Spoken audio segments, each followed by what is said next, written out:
Hi everyone, as it's Halloween my kids have asked me to make a Halloween cookie, so I thought why not make a monster themed New York cookie.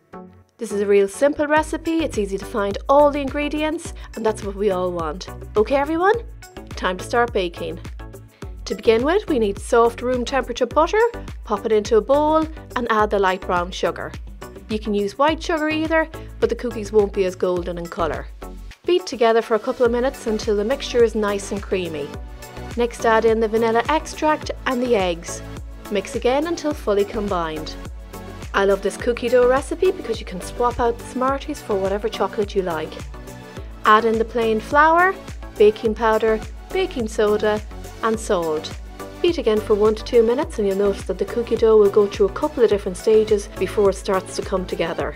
When your mixture looks like this, add the Smarties, M&Ms, chocolate chips or whatever chocolate you're using, just make sure it's chopped up small. Mix them in until fully combined. It's easier to add the chocolate now before the dough is fully formed. Using your hands, scoop up the dough and make cookie balls about 95 grams each.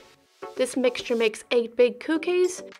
Pop 4 on each tray and place in the freezer for 30 minutes or in the fridge for 1 hour before baking for about 13 minutes. Once baked, cool for 5 minutes and then press down the edible eyes into the cookies. You can buy these in your local store or make some with white and black fondant just like what I did. Cool for a further 30 minutes before serving. Look how big this cookie is and it's packed with Smarties, yum! I hope you enjoyed this New York cookie recipe and try it out. Let me know in the comments below if you do, I'd love to hear from you. Thanks for watching, I do appreciate it. Happy baking everyone and enjoy!